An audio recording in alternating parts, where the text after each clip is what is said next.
This is Listening with Franklin Livingston, and our listening guest is Noah Benson.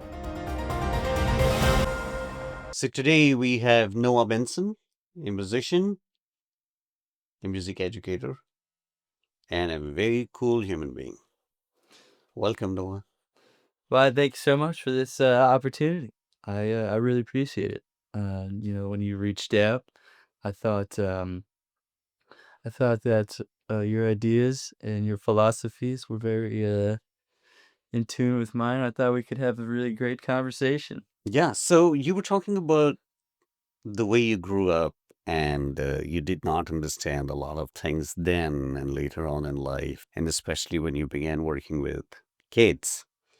So a lot of times when we go through a phase where we see ourselves in other people, so a lot of things come back. So how was your upbringing and how was New England then versus now? What changed and how was your home like? Yeah, so my upbringing was pretty straightforward. Honestly, I was a suburban kind of kid. Raised by two loving parents. Um, 2 years after I was born, I had a little sister join the family. But I was kind of like raised Roman Catholic, Mm. uh, and so I would say that kind of had like some effect on what I my belief system and whatnot. But I didn't really realize it until I got older because I was always kind of like a hyperactive like kid, and it was always really hard to focus Mm. in like a church kind of environment. It wasn't like stimulating enough for me, but Especially the Catholic Church, where you're supposed to sit properly. yeah, it's like, it's Catholicism is definitely more lax like than maybe other sects of Christianity, but nonetheless, I didn't really realize until I got older the metaphors that were being preached. And I'm not currently a religious person. I was confirmed. I was baptized. Sometimes we'll go to church on Christmas. Like I still celebrate Christmas, but you know I didn't appreciate it until I got a little older and more tame in my attention, and only to realize that all the years that went by of me not going to church, I kind of found like um my own sort of metaphors and how to be a good person, really, as opposed to being told by the church, but it kind of converged a little bit. So, what were using this term metaphors? What would be some examples of those metaphors that you listen to and uh, maybe you heard, and then later on you developed, all right, that's what it means or how it relates to me now. Yeah, so I don't necessarily remember any specific like metaphors. I mean, I know Jesus was like, he turned the water into wine, blah blah blah, like fed 5,000 people with bread, but um I most all of those metaphors I've realized like most of them are not so much about like selling a sort of like false sense of security to someone rather than giving examples of how to be a good person to other people around you, and how to put others before yourself.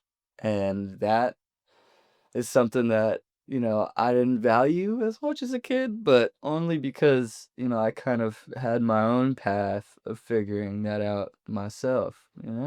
So, at home, in addition to the church, what was the belief system in terms of cleanliness or discipline, about eating, not breaking things, or Mm. like a lot of people don't use this phrase belief system, but I say there's always a belief when parents say don't do this or do that, or they try to make sure that as a kid, as a toddler, you don't go and put your hand into the fire. Personally, I want to say first, like working with the children that I work with, Mhm.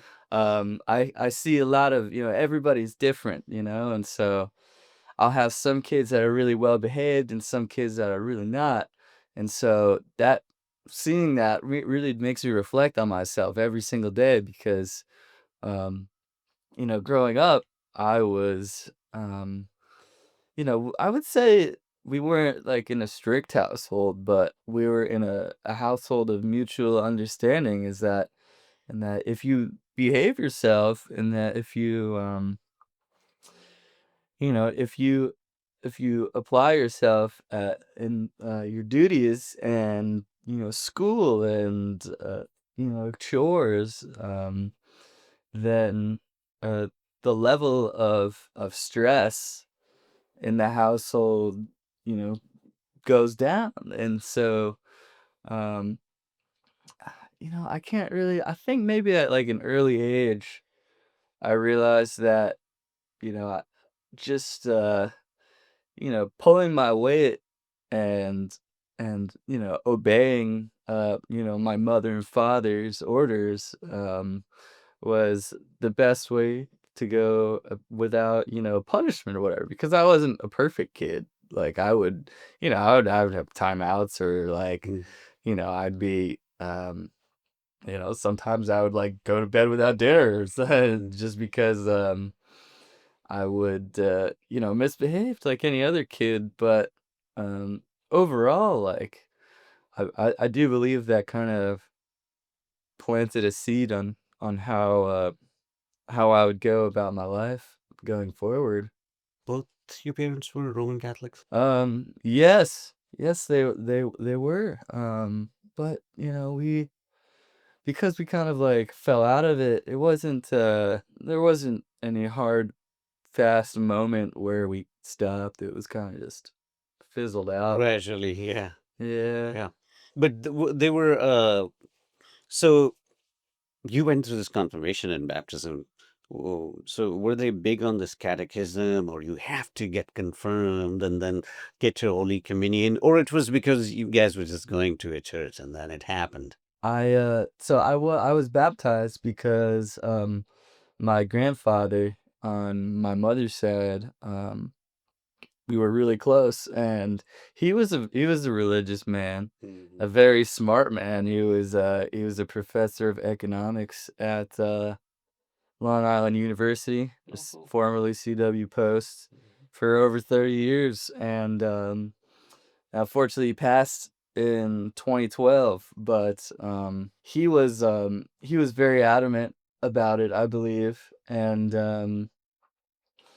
it's he honestly, like looking back, is one of the biggest role models in my life, and I think about him every day.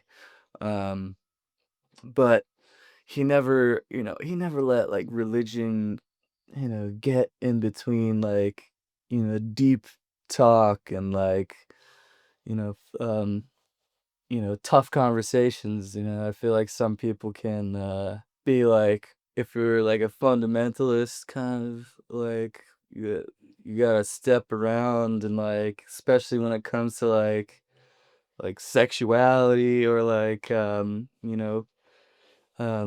physical appearance, like, but he was always very open to that. And so to answer your question, he was definitely a big motivator in me being baptized and subsequently confirmed Mm. and communionized.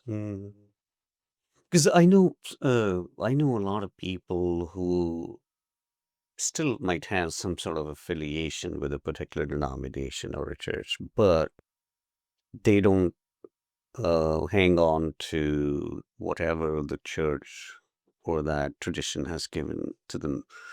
Because some of our traditions are, or their bylaws, if you Mm-hmm. will, is so outdated, Yeah. and some haven't really worked through some of the stuff. Like as an example, if someone says like goes to a priest or a pastor and says, "Okay, how many hours should I use my smartphone?" I don't think they'll have an answer to that. Yeah. And sometimes people expect an answer of sort, even if it's not super black and white, rather than saying, I don't know, it's up to you. God doesn't say that in the Bible. And as we all know, when we see the people around us in the world, mostly people like to be led by someone and told by the leadership, because there is some comfort, or there's some, like, I am okay, just like putting your trust in somebody.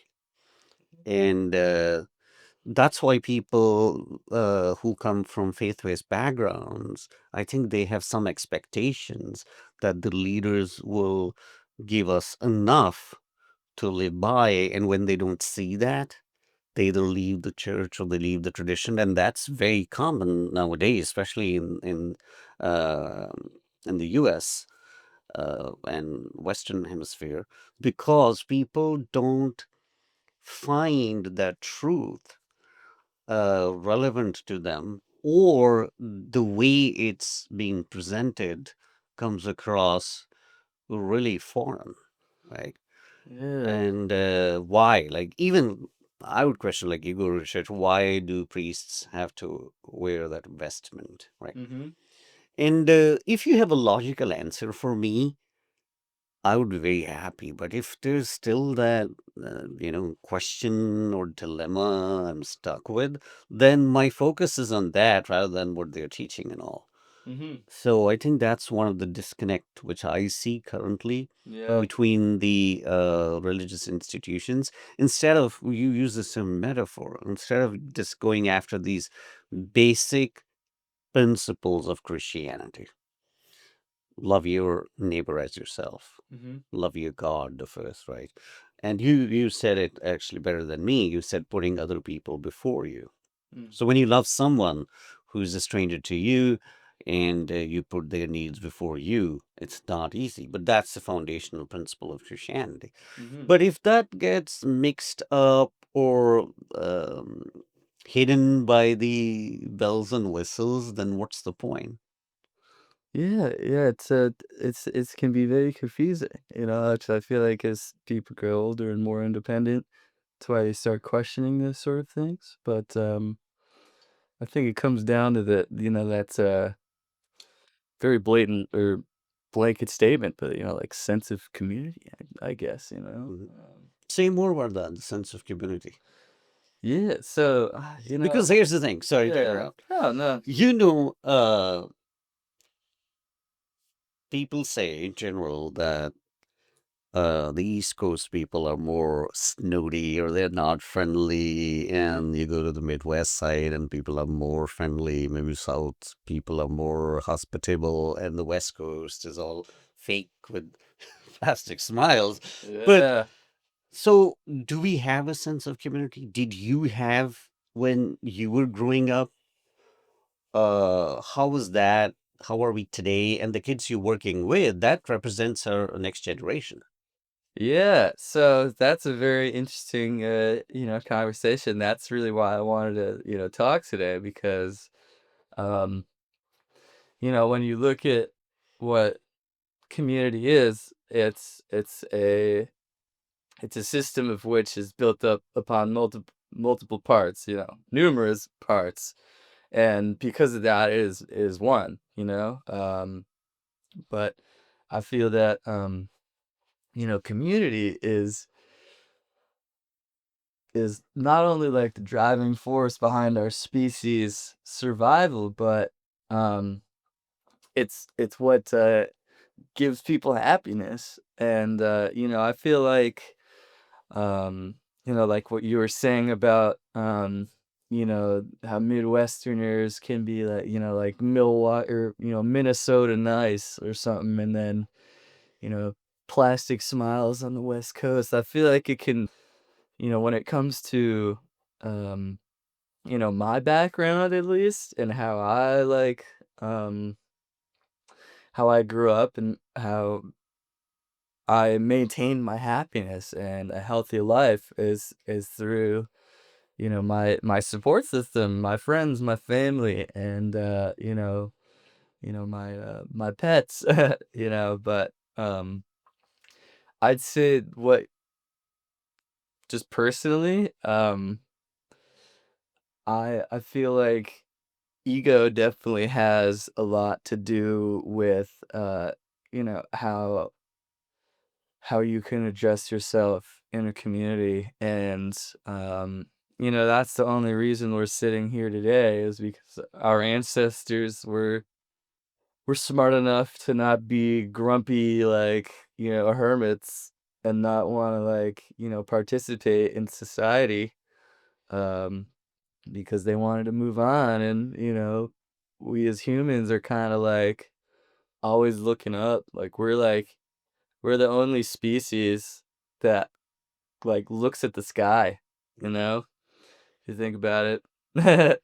Yeah. Yeah, like, no, like a horse or a lion or like They can't. maybe like a meerkat, like, Mm. but because we have the forethought to be safe in our communities that are established, so we can, have free thought to explore beyond that. But again, this is, all very the reason I wanted to come on, it's all very, I could, talk about this all day.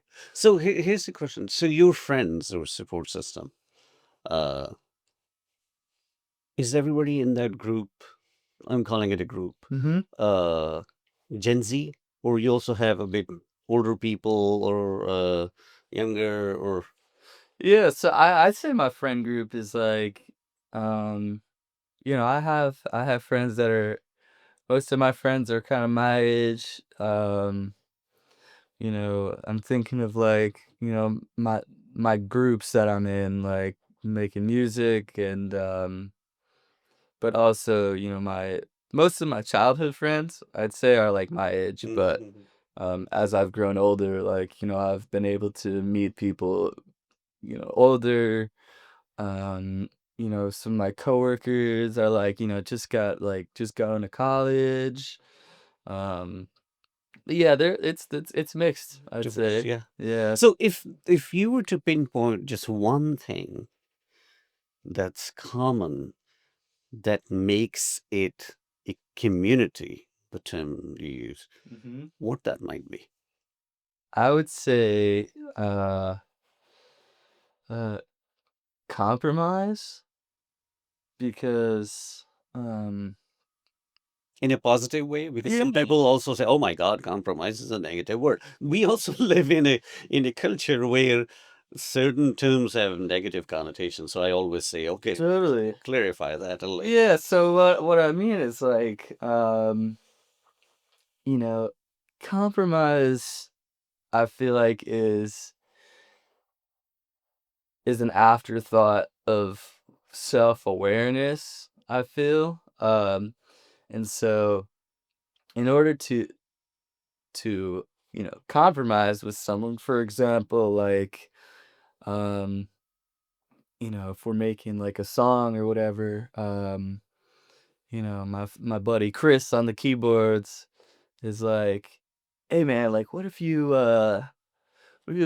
play a B flat over my D major 7 and instead of like the C?" Mhm. And I'm like, "You know what? Yeah, I like that. Like I like that idea." So in that moment, I'm reflecting on myself being open to the idea of doing whatever, like, analyzing what he says, um, and valuing his wisdom Mhm. and his kindness. Letting go of your ego, what you said earlier, Yeah, right? and so that would be a situation of, I guess that would be compromise, but like I have another word too, if you'll allow me. yeah, So, uh, that's what I call listening. yeah. That's why the show has listening in the title, Mm-hmm. because a lot of us,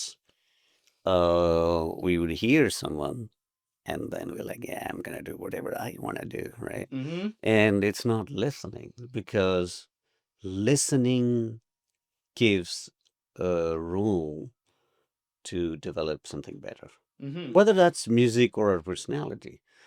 And you know more than me that we live in a culture where, first of all, giving an advice is not a thing.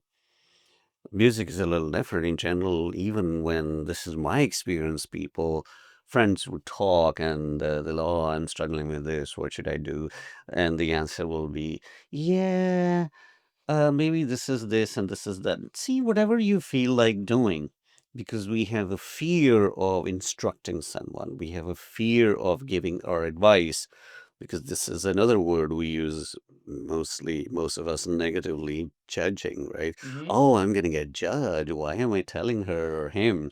And then you keep that wisdom to yourself, Yeah. and then we are not trained, or we have no upbringing in terms of listening to others and making corrections, and Yeah. then we see the results of that in the broader community. Yeah, going off of that, I feel like another word people have a negative connotation with is argument. Because some people see an argument as like two parents yelling at each Yeah, other, quarrel. Yep. but my like my inquisitive nature, um, always will argue a point like Mhm. that I believe, but also that means, back um I can only argue my point if I'm like listening Mhm. to what you have to say, you know? Well, I personally, yeah, I don't think every word should be just taken so negative, or some things should be just uh deleted from our systems, Mhm. because, see, I have said this before, the term judgment, it's used in the legal system. Argument is used in the legal system. Argument is used in the academic system. When you write research papers and all, you'll say, oh, so and so argues that our Mhm. species are da, da, da, da. And why in general conversations we make a big deal? Because I think we miss the real point, the true connection, by merely focusing on the negativity of these terms. Yeah. And also, then we work among a lot of people who just like grew up with this idea these words are negative, period. So they don't want to hear those words. Mhm. But talk to me about these kids. So, one thing I wanted to ask you, when you're working with these kids and you see their different behaviors, Mhm. do you question right away? Oh my God, your mom didn't teach you anything? Or, like internally, you don't have to say them out loud, but do you question why are they like this? If somebody's really great or somebody's not that great? Yeah, all the time because I love my job so much. Like, it's I feel so lucky to be able to use um my passion and my skill um to help kids understand and help grow their passion. And so every day I think about it and I care so much about like the kids that um I can't help but think like about those sort of things. But every kid is a beautiful blank canvas, like of knowledge, and they're sponges, people have said, that over time, but they're all different. And so I'm in my head, I'm thinking of my best behaved kid and I'm thinking of my worst behaved kid. And the difference between the two, like nurture wise, I really can't tell a difference. Like that goes back to the whole like nature nurture thing. But I think that it comes down to both brain chemistry and like home life because some kids have a higher aptitude of learning than others, but also they might have a kid with a higher aptitude of learning might have a like an attention deficit or like autism spectrum disorder. um but that only makes them more special, and it makes me like love them even more. um but I think about it all the time. Mhm. But I would love to like understand, and I don't know if I ever will, but um I feel like that it helps me grow as well as a teacher, but also as a person. Because I only want to get better for my kids, and I feel for them so heavy because it's my responsibility to be a responsible educator and to be that positive figure in their life, or a positive figure Mhm. in their life, especially when it comes to something as awesome and important in my opinion as music. Mhm. So these kids, would you say they have more of the same social class background, or they're from different economic and social Mm. backgrounds? Yeah, so I would say that it's a pretty broad spectrum actually. I have some kids who I'd say come from a higher class background, um, with nannies and whatever. And you know, and then I also have kids who are um, come from like less of a opportunistic household, and so um, but now that you asked me that, it literally just got reminded of one of my students who like I I'm thinking of two different students right now, Mhm. both of which are lovely kids, but they could definitely be a little bit more better behaved. And I'm now realizing that these two kids who are not so like greatly behaved, still great kids. Mhm. um, one of them is from an extremely affluent family, Mm. and another one is from like not like I'd say like a middle class Mm. family, and Mm. so um, I think that behavior is like it doesn't really matter how much money you make. It's like you could screw up, you know, your kid if you don't like. Mm. I wouldn't say it that drastically, but yeah, So these are from two different economic class backgrounds, but they could have been better. So maybe the parents didn't focus on the kids yeah. and their habits and stuff. Yeah, honestly, I think it doesn't matter if you're like a billionaire or like lower class or like um you could still like be traumatic there and raise a kid that's like I think it goes back to the same ego, because if we expand on ego, then because when parents, you talked about this argument or parents quarreling, you painted a picture there, but say these kids, I don't know these kids, I'm just talking hypothetically. A kid is born into a family or household where the kid sees parents being very egoistic and all, or just being not nice or polite to each other. And then that gets translated into the kid. And that could happen even among poor people as you mentioned, it doesn't matter if you're billionaire or poor, right? Yeah. But the kid certainly, in my opinion, gets influenced from somewhere. Yeah. And if the kid has only been at a home and before school, then might be the home.